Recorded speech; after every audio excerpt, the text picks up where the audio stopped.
Hello, everybody. We've got a show that promises to be at least mildly interesting for your listening and watching enjoyment. I'm your host, Jerry Correa. I'm the CEO of Red Cave Law Firm Consulting. For the Monologue, I'm talking about NPS. No, that's not my rap name. It's a way to judge your law firm's viability around referrals. In the interview, we've got Jay Harrington.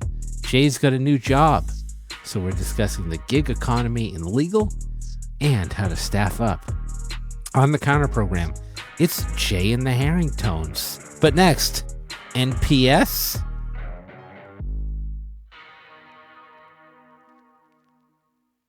Law firm perceptions of how clients view them is usually a complete reversal of how clients actually see them. Obviously, the fact that lawyers and legal consumers want different things is problematic for the lawyers. But one of the primary reasons that lawyers don't know what clients want from them is because they never ask their clients what they want from them. Law firms don't often analyze data and act on it, even if they collect it.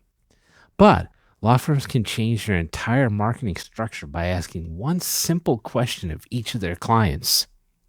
Would you refer me? Net Promoter Score, or NPS, is a modern way to define brand loyalty. And yes, if you're asking, your law firm is a brand. The crux of Net Promoter Score is that it is a way to determine your customer's willingness to refer business to you from others.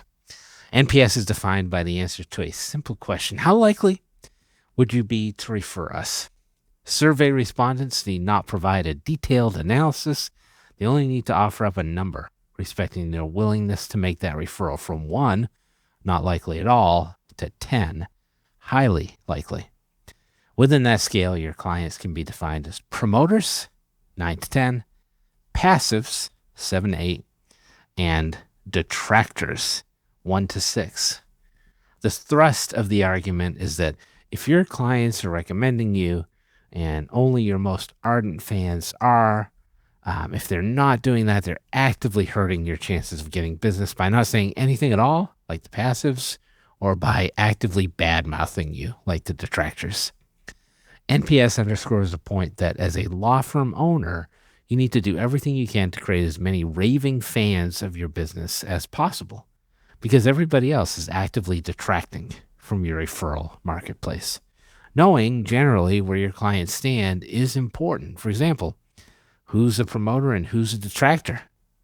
But the actual NPS score itself is derived by subtracting the percentage of detractors from the percentage of promoters. Thus, an NPS score can range from 100, very high, to negative 100. Now, let's not talk about that. If your NPS score is negative 100, turn off the show right now. Now, here's the bad news.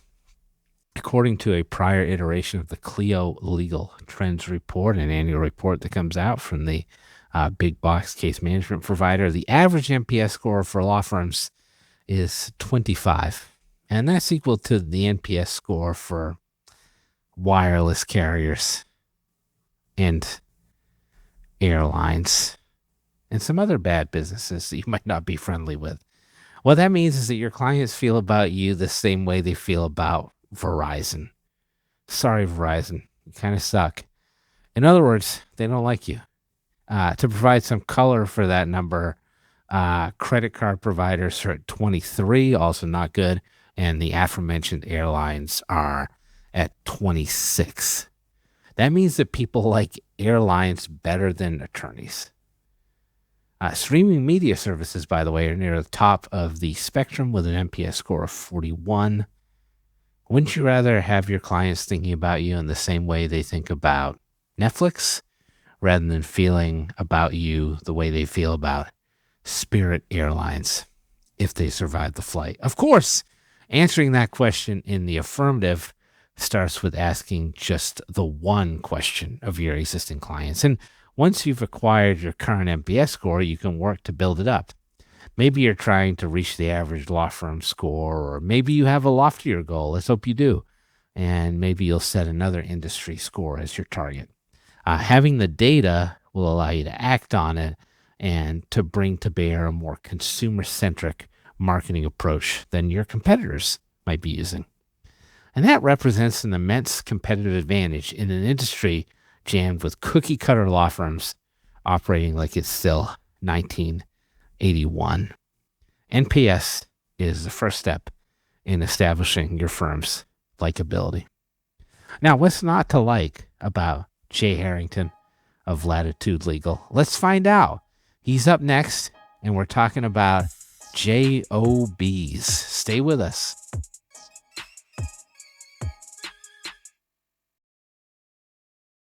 Well, I've effectively run out of things to say, which is awkward because this is a podcast. So I'm simply going to now observe the maneuvers of our pet beta fish, Santa Claus, for the next several moments. There he is over there doing fish things. Well, I guess I can contemplate the mysteries of nature later. Let's interview our guest instead. That might be more exciting for everybody. Our guest today, making his first appearance on Legal Late Night, is Jay Harrington. He's a partner at new thing, Latitude Legal. Jay, welcome to the show. How you doing?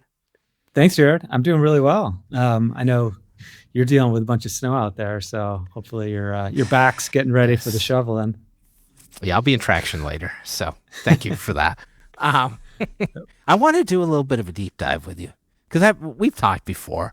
You've been on my podcast, I've been on your podcast, but let's go way back. You're a University of Michigan law school graduate, which I'm not sure I noticed that until today. Now, as a law graduate of Michigan, what are your feelings on the Ohio State University? Do you care? Is that more of an undergraduate thing? Is there a visceral hatred there? I've got, I guess, the whole thing with like the law school where it's not like you're going, starting drinking at 8 a.m. and going to the football games on the weekend. Speak for yourself. But anyway, go ahead.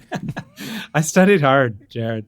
But no, actually, I grew up a huge Notre Dame football fan. So I was neither a Michigan or Ohio State fan growing up. Yeah, well, my dad grew up on the East Coast. He was sort of Irish Catholic.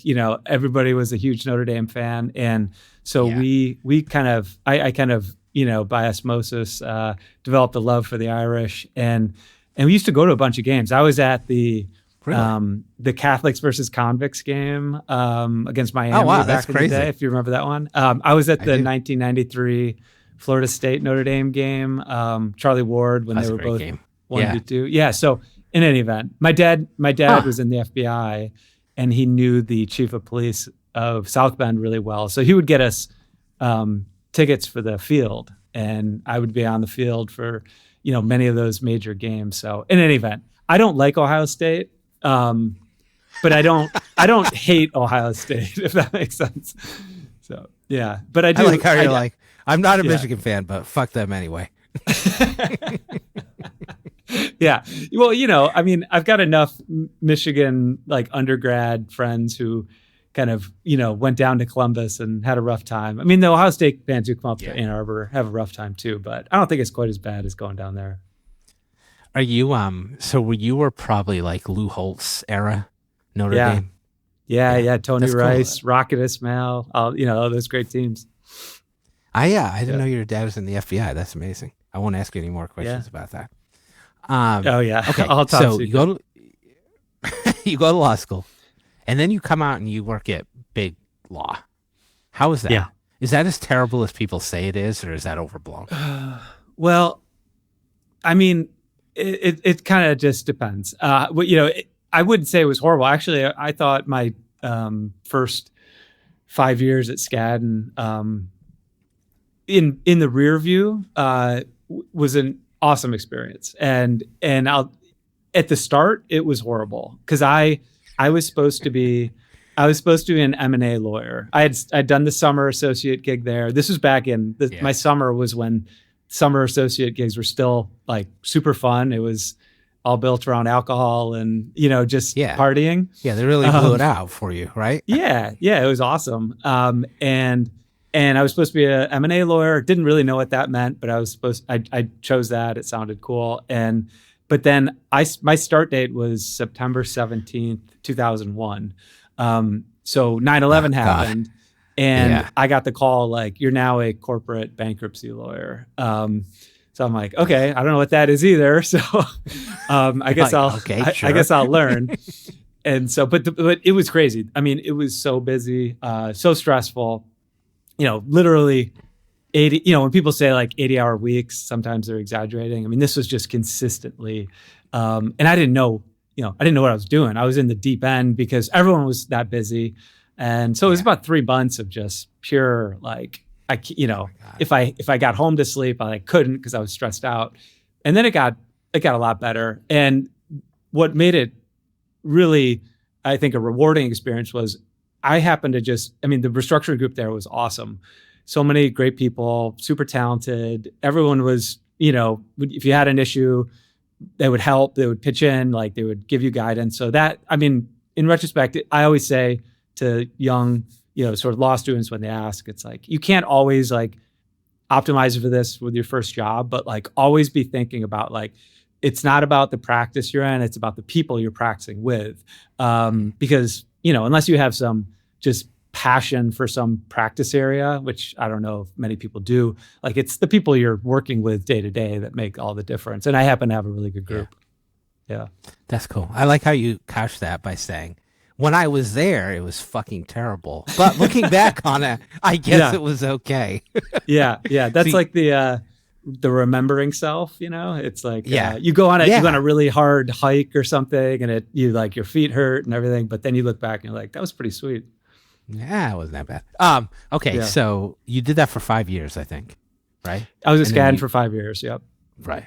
And then so you pop out and then you've had so many different experiences in law practice because I think you started your own firm after that, right? Yeah. I was at Foley & Lardner in Detroit for a while after that. And then in 2009, early 2009, one of my best friends who also worked there, we went off and hung the shingle, which was a good time. You think like financial crisis, not a good time to start something, but we were bankruptcy lawyers.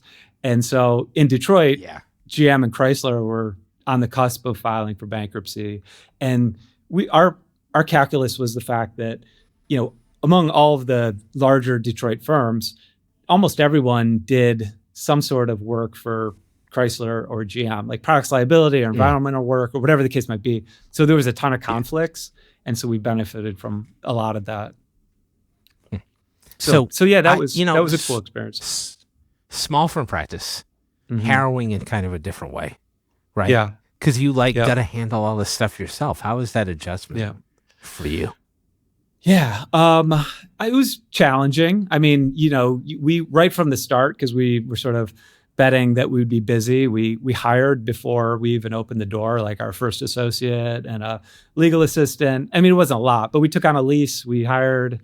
We got all the. So there was some investment involved with that, but again, I think we were confident that we would have enough work to service.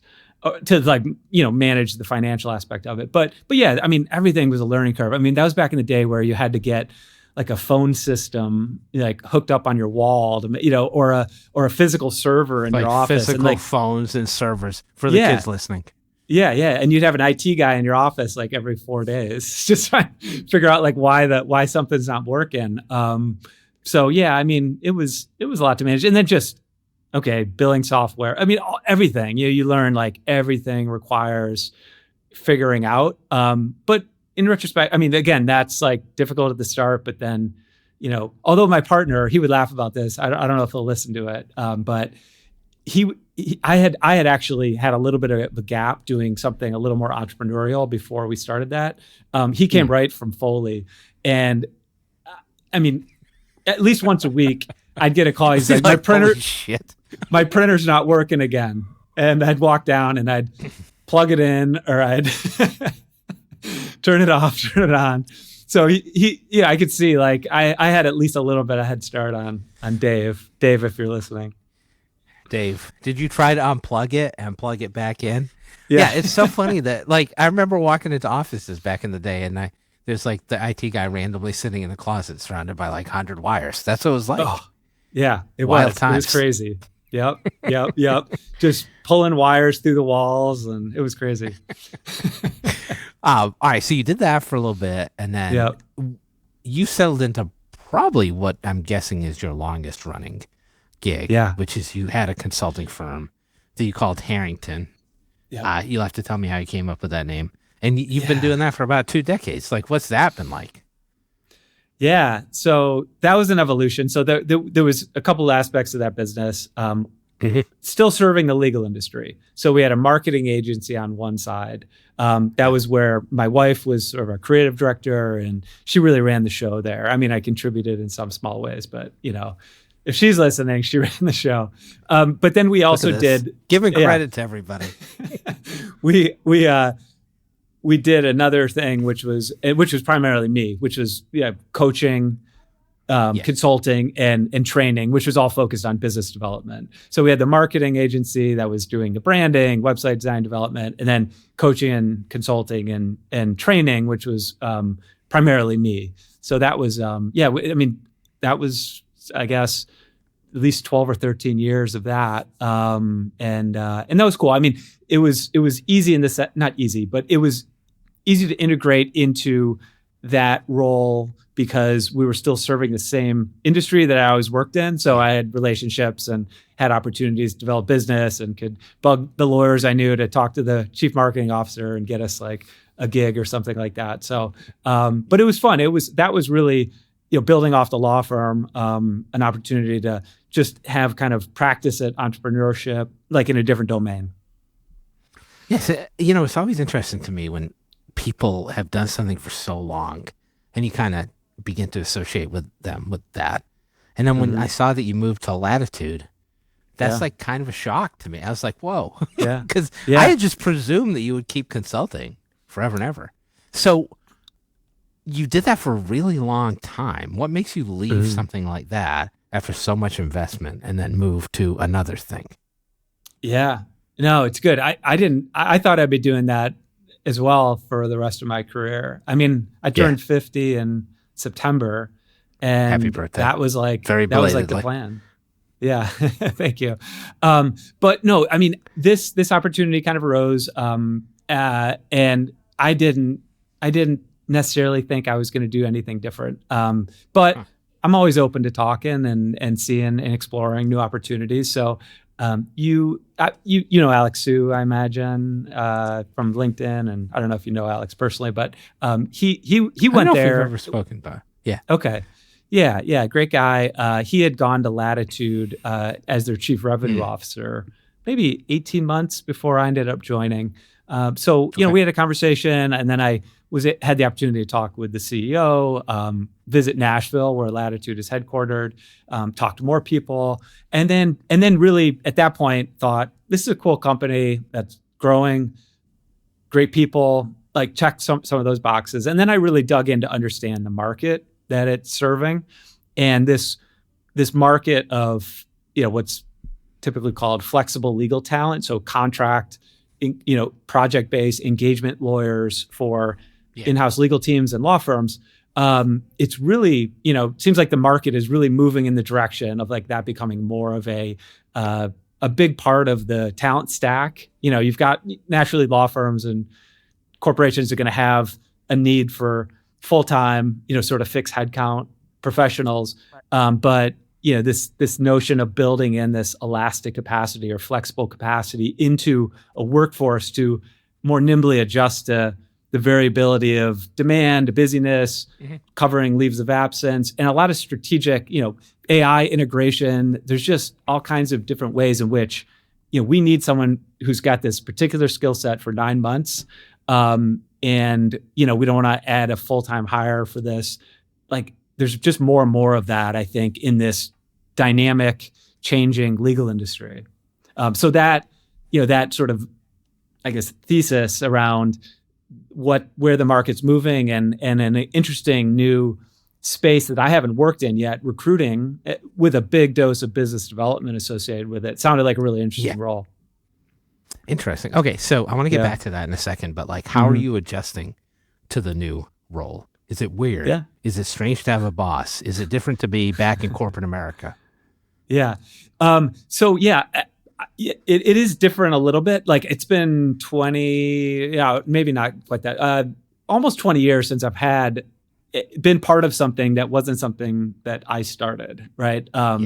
And so that's an adjustment. I tell my wife, like, I had, about 100% autonomy, more or less. You got clients and you all that, but in terms of being in a corporate setting, and now I have less, but it's still feels like a tremendous amount of autonomy. I'm working remotely.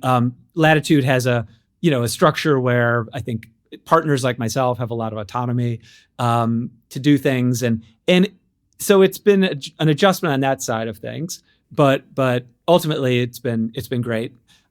On the other hand, it's been kind of nice to be back part of a larger organization where I have things like an IT team and a marketing team and finance and all of those things that, I was just doing on my own. I had to fix my own printer. I still have to do that, but I have an IT team to call on when I have software issues or whatever. So that's been, there's nothing's perfect. There's always trade-offs, but the trade-offs have been well worth the gains. And I have genuinely enjoyed being part of what I've experienced to be a really great team so far. So it's been cool. That's awesome. Synergy sounds like it's great. Okay. In terms of the type of work you guys do, so it sounds like the gig economy is thriving. Even now, when the economy is a little bit stagnant and it seems like hiring is not happening a lot, it sounds like law firms still have a significant need for people. They do. And I think that's, I think on both sides, whether it's, in a complete downturn, who knows, all bets are off. But in moments like this, where there is that uncertainty, I think, within the market, what's the impact of AI going to be on the need for, lawyers and the amount of headcount that people will have, all kinds of factors like that. That uncertainty, I think, with respect to what our offerings are, I think increases demand because, we're just not sure we want to commit to, this much permanent hiring, but we need to have some lever to pull, which is sort of the flexible capacity that we provide. I think it's in a good market, people just need more bodies. But yeah, you're right. Law firms, by all the statistics, they haven't laid off, and they've been hiring aggressively over the last couple of years. It really hasn't seemed to slow down. There was that moment in 2023 where it did, but 2024 and 2025, I think I saw the stats recently. I think even for first-year associates, were like record years for hiring. I may be wrong on that, but I'm almost certain that's the stat I saw from NALP, a reliable source. So yeah, it's interesting. Who knows what the future holds? But right now, I think full-time hiring's up, and we're certainly seeing tremendous growth in contract talent as well. Yeah, I don't know the numbers either, but I feel like all the law firms I talk to are always looking for people. And it's hard to find good people to work in law practices too, given how specialized the work is.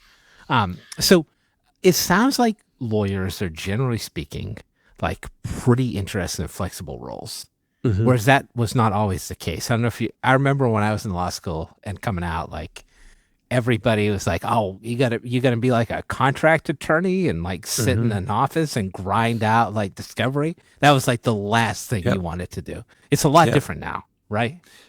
Yeah, you're right. The connotation, and I think the reality was in maybe the 2000s, contract lawyers were primarily due diligence and document review, discovery. They were losers who couldn't get real jobs, is what I remember.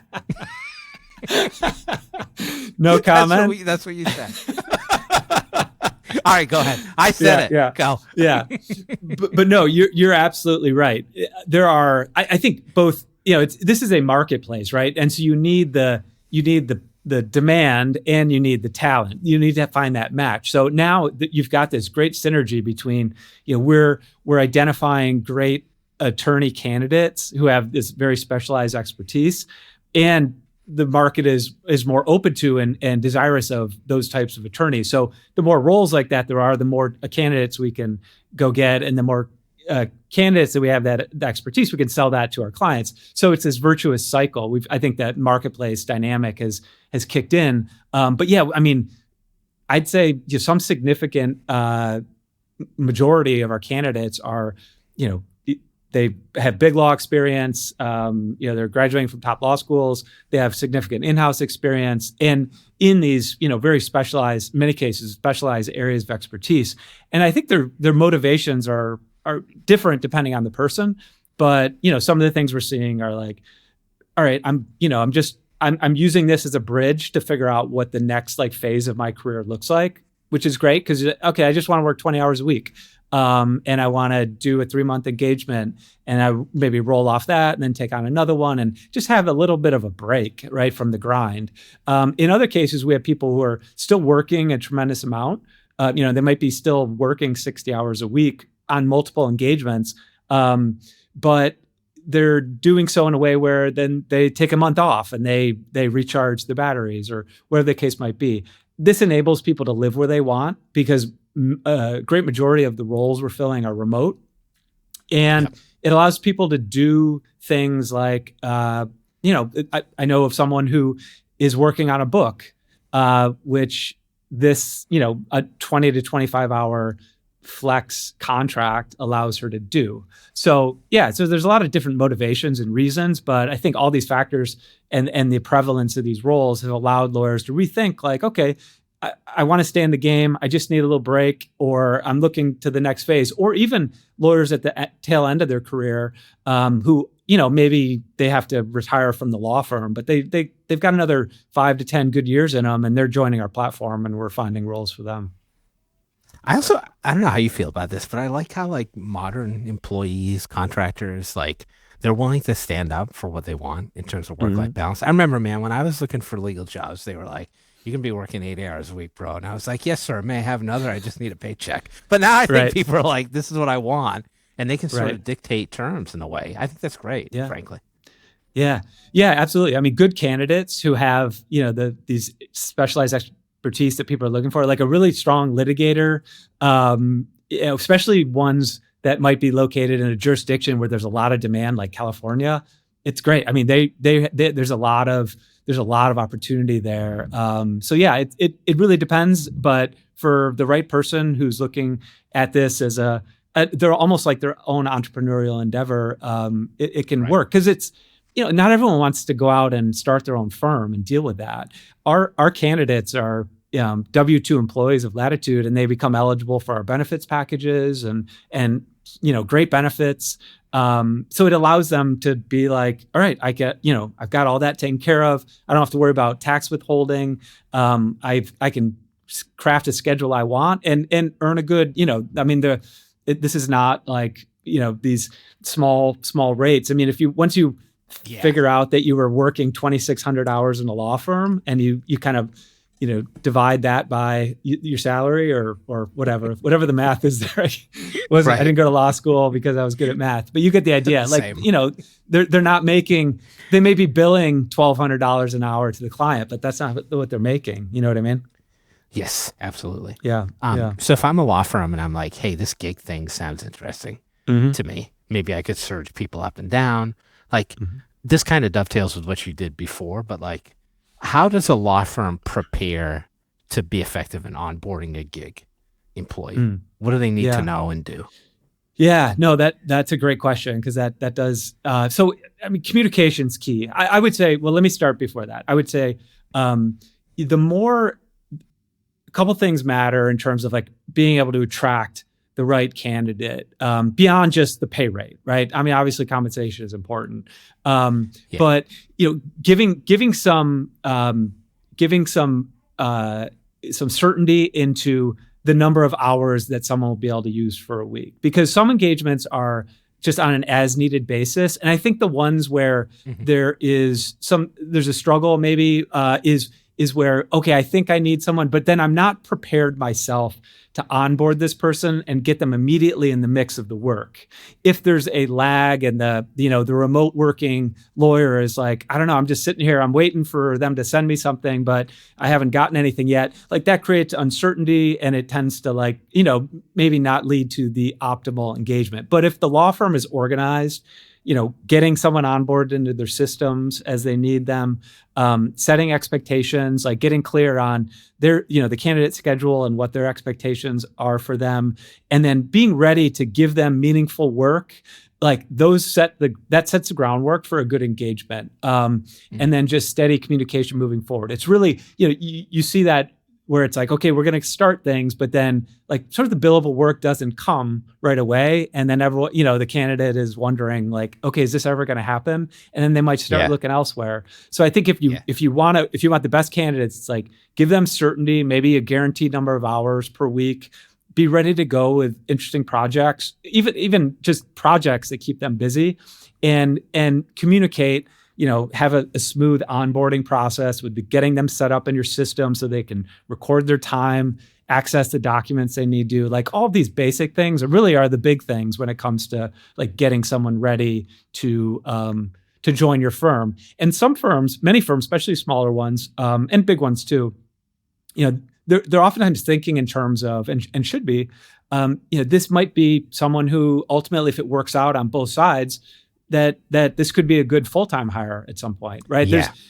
It's a good especially test. For a small firm, I think about this where, gosh, that fourth employee we hired, we just, is a significant risk in many ways, because if that doesn't work out, like that, we just added a significant percentage to our workforce.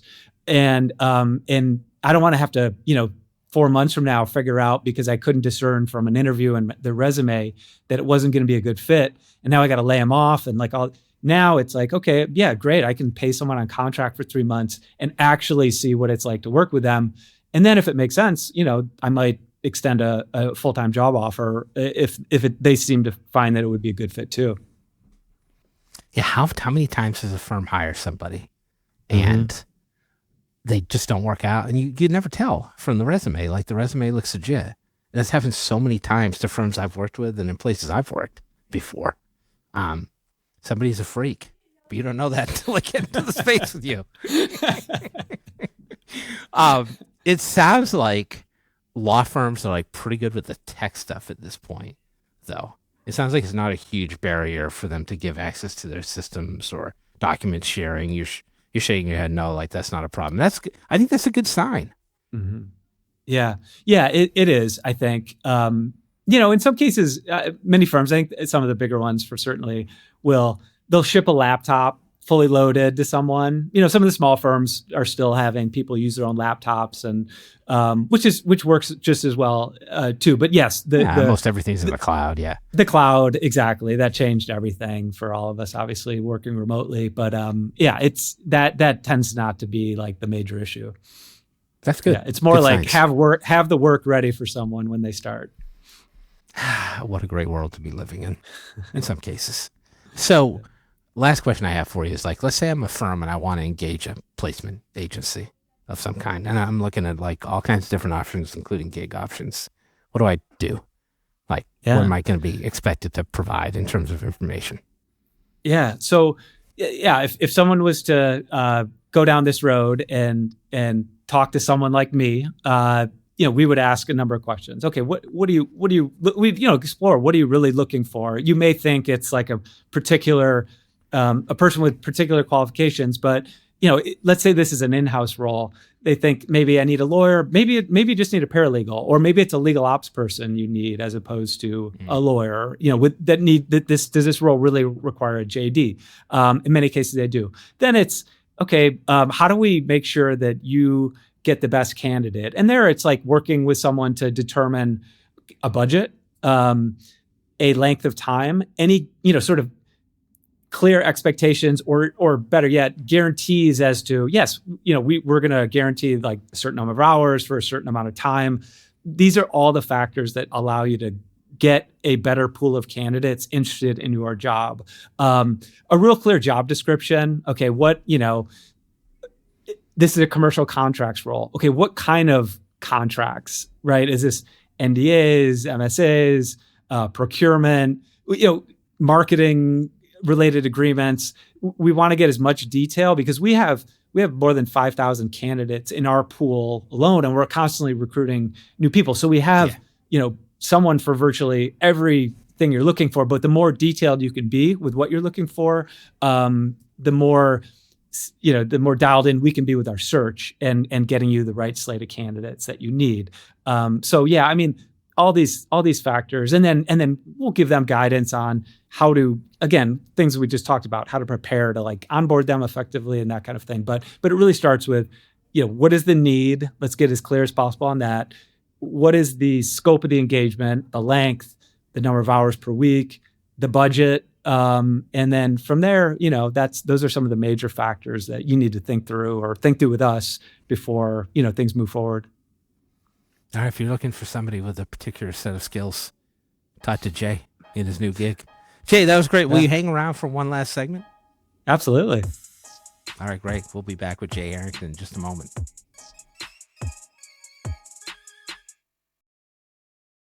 Welcome back, everybody. That's right. We're the Counter Program. It's a podcast within a podcast. This is a conversational space where we can address usually unrelated topics that I want to explore at a greater depth with my guest. Expect no rhyme and very little reason. Jay, I put together a game for you. You excited? I like games. I think most games. This is called Jay and the Harringtons. I'm going to provide you with the name of a song and an artist, and then I'm going to read you some lyrics. You just have to complete the next line of the song. I'm going to be so bad at this, if you want. But all right. Yeah, I called it Jay and the Harringtons. I thought that was clever, but it's just really you. There's no backup group of any kind. So I'm going to start off easy, though, for you. I got several of these. So the first one I got for you is a song that you may have heard of. It's called Stairway to Heaven by a little band that maybe not everybody knows about called Led Zeppelin. So the lyrics go like this. There's a lady who's sure all that glitters is gold, and she's buying a... Jay, what is she buying? I've heard this song we're in trouble. 100 times. Hold on. It's been a while. This is always the end of the middle school dance. This is the easy one. Okay. All right. We're so fucked. You said, what is she buying? She's buying a Stairway to Heaven. Yeah. Yes. Excellent. We're 1 for 1. I'm sorry. I needed to create some drama. Aren't they supposed to do like a dramatic, like, I'm not sure if I know the answer to this one. Oh, that was well played. I was totally buying in. All right. I was thinking I was going back to slow dancing in 7th grade to that song. So, memories. Stairway to Heaven, huh? Really? It was the long one. That was like the last song.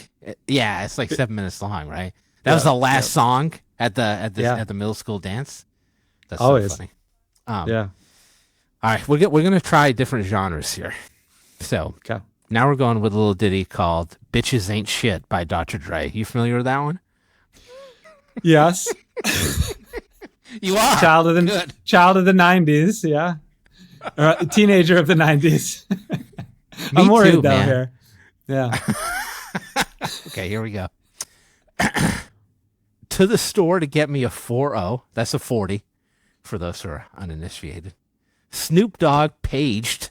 That means more hoes. You always want to have more hoes. And I like that they're using a pager here. A little vestige from the 90s. So I head down the street to Long Beach just so I could meet a freak, ... What do you think that freak is going to do to Dr. Dre? Jay?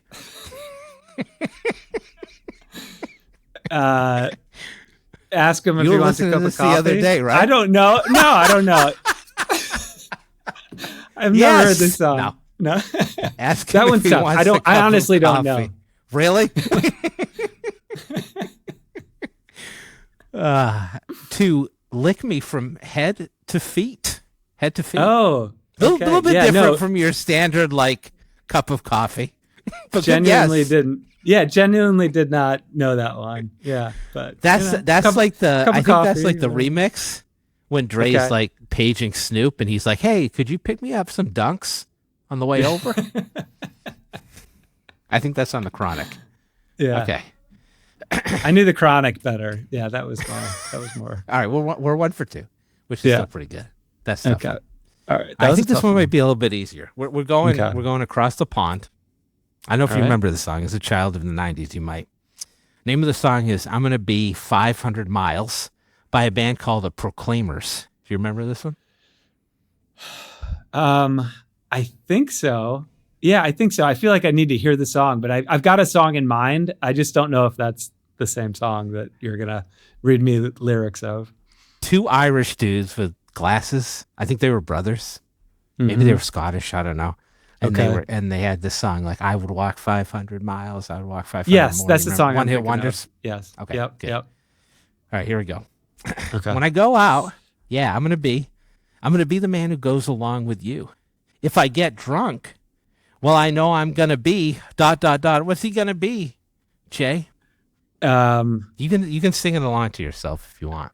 I'm trying to sing it in my head. Go for it. We'll edit out the silence. Shoot. Yeah. If I get drunk, well, I know I'm gonna be walking 500 miles, 5,000 miles. I don't know. I don't know. Easy. Yeah, I'm the worst guy to be the man. You picked the wrong game. Okay. No, the whole point of this segment is just to destroy people. Okay. I'm gonna be the man. I'm gonna be the man who gets drunk next to you. Yeah, basically. Okay. I'm gonna be the man who gets drunk next to you. Yes. Good. But that was a good guess. That would have been the chorus of the song.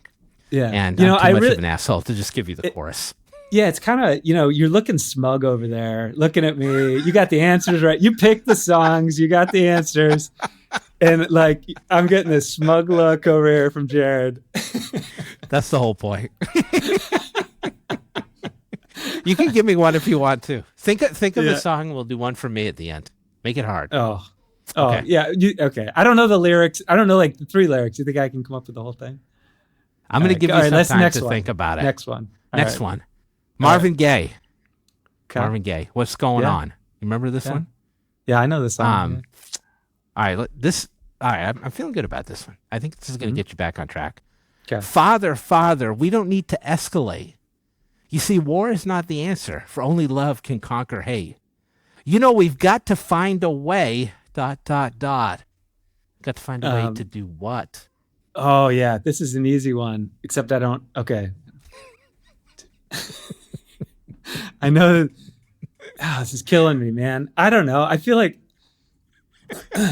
I like 2 seconds after you say it, my mind just goes completely blank. Like there's nothing. I've got nothing. I feel like you got to sing it. If I heard Marvin Gaye singing it, but except for Jared reciting it, I think I could do better. Yeah. See, I couldn't get Marvin Gaye for the show today, but that would have been nice to bring some love in here today. Okay. Yeah. I don't know. This is tough. We're on a voyage of discovery. Jay, do you have any country? I've been listening to a lot of country. I didn't do any country. Who you been listening to? I listen to a lot of country, I guess. I don't know. I like Chris Stapleton. I mean, Zach Bryan's not country, but I like Zach. Morgan Wallen, of course. Riley Green. I don't know. Lots of... Do a little Eric Church. I love Eric Church. Brad Paisley. Yeah. Okay. Yeah. All good. And maybe I'll throw one in here for you. But I got another one right now for you, which I think you got a shot at. Okay. Girls Just Want to Have Fun, Cyndi Lauper. Yep. Giant 80s hit. Yep. It goes a little something like this. The phone rings in the middle of the night. My father yells, "What you gonna do with your life?" "Oh, Daddy dear, you're still number one, ...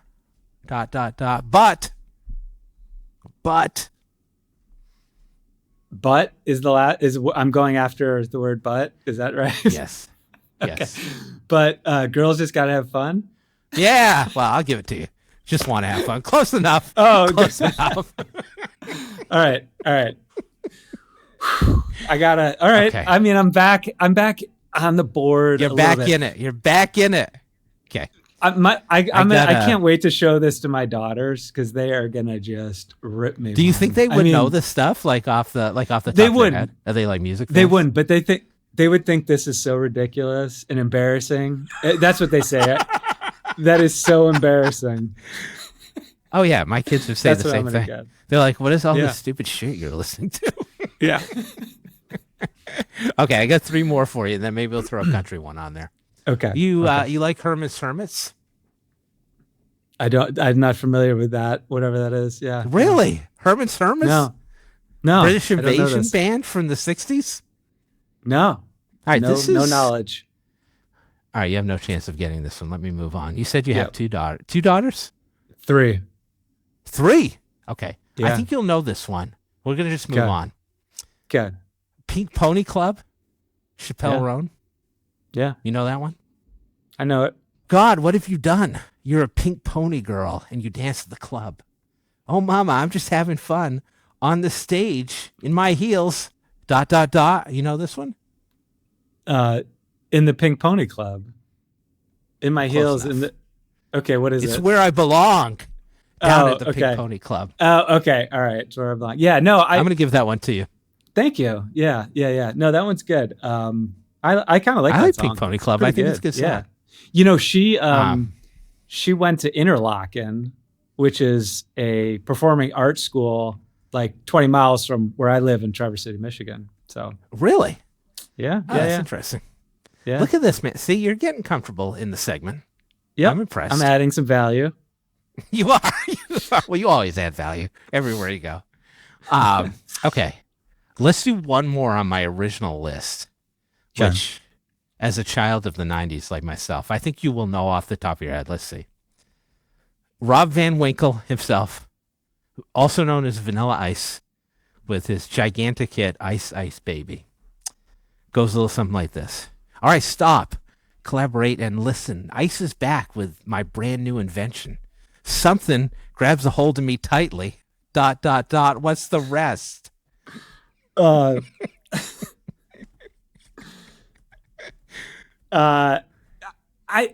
don't know. I mean, I know I've heard that song a zillion times, but what is it, Jared? What is it? Flow like a harpoon daily and nightly. Which honestly makes no sense. No. Really? No. I don't That's not I know how the a harpoon works. I'm familiar with like the line. I don't know if I ever knew it was flew like a harpoon. Yeah. I mean, it doesn't make sense, and that's just this is weird. Well, it's flow like a harpoon. Oh yeah. Which is even stranger. That doesn't make any. I can see like a harpoon flying through the air, but yeah. I don't know. Maybe that's why. Maybe that's why Vanilla Ice was effectively like a one-hit wonder. Let's do in replacement of Herman's Hermits. This is going to be a fun Spotify playlist to do for this episode. Let me throw in a little Eric Church. What do you think? Sure. I got some lyrics pulled up here from a song called Springsteen, which you may know. I know the song. Probably his first big hit. I think about the stars in the sky. Funny how a melody sounds like a memory. July Saturday night. What comes next? What lyric? Springsteen? Yes, Jay. All right. Is that right? Okay. Yes. Good. Well done. All right. Well done. Finish I feel strong. like not only like a lot of great non sequiturs you threw into that section, but I think you finished at 500. Like I think you got 4 out of 8 when all was said and done. Well done. Your daughters are going to be proud of you. You were an easy grader because you let me slide on a few. This wasn't like generous. a math problem. Yeah. No. We're great on the scale here at Legal Late Night. Yeah. Well, I feel like I mean I mentioned earlier I'm over 50. I think you gotta give me that. You know, like, if I'm anywhere in the ballpark, it's got to be a yes. Well done. Thank you. Come back sometime. Yeah. Okay. Thanks, Jared. Thanks to our guest, Jay Harrington, a partner at Latitude Legal. To learn more about Jay and Latitude, visit latitudelegal.com. LATITUDE legal.com. latitudelegal.com. I can spell. Now, because I'll always be a 90s kid who still enjoys a red freeze pop to this day, but whose true passion is burning CDs for anyone who would listen, I'm now just doing the modern version of that, which is creating Spotify playlists for every podcast episode that I record where the songs are tangentially related to an episode topic. For this week's playlist, we're bringing back Jay and the Harringtons, or just Jay. Maybe that's the album he produces when he goes solo. Yes, that's right. It's all the songs Jay doesn't know the lyrics to, and that's a lot of songs. and is sponsored by the Edsel. Unfortunately, that's a lie. Production on the Edsel ceased in 1960 when I was 37 years old. Join us next time when I offer my thoughts on the 1956 presidential election. Don't blame me. I voted for Adlai Stevenson.